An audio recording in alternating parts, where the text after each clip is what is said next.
In order to stay alive, the body has to breathe air. We breathe in oxygen and we breathe out carbon dioxide. This process is known as respiration. Breathing happens automatically. Every day, the body breathes about 20,000 times.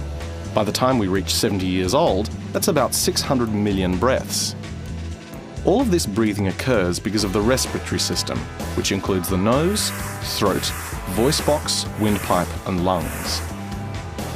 At the top of the respiratory system, the nostrils bring air into the nose, where it's filtered, warmed, and moistened. Tiny hairs called cilia protect the nasal passageways and other parts of the respiratory tract and filter out dust and other particles that enter the nose through the breathed air. Air can also be breathed in through the mouth. The two airways of the nose and mouth meet up at the pharynx, which is located at the back of the throat. The pharynx carries both food and air and is used for digestion and respiration. One path is for food. This is called the esophagus, which leads on to the stomach. The other side is for air. It's called the trachea. A small flap of tissue, called the epiglottis, covers the air-only passage when we swallow. This stops food and liquid from going into the lungs. The larynx, or voice box, is located at the top of the trachea, the air-only pipe. This is where our vocal cords are. The trachea, or windpipe, which is a 2 to 3 centimetre tube, then extends downwards from the bottom of the larynx for about 12 centimetres.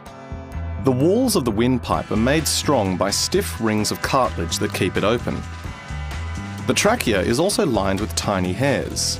They sweep foreign particles and fluids out of the airway, keeping them from entering the lungs. The windpipe divides into 2 branches, and each one of these enters one of the 2 lungs of the body. Each branch resembles the limbs of a tree dividing into smaller, finer branches called bronchioles. The bronchioles end in tiny air sacs called alveoli, which look a bit like grapes. These structures enable fresh air to get to the air sacs, which are surrounded by tiny blood vessels or capillaries.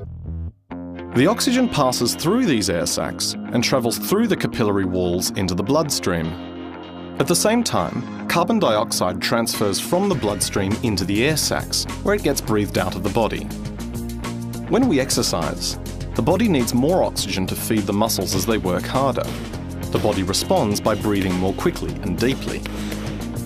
As the cells of the muscles use up more oxygen, the lungs have to work harder to keep up the supply. The respiratory system then speeds up to supply the body with much needed oxygen, and also to get rid of the carbon dioxide waste in the system.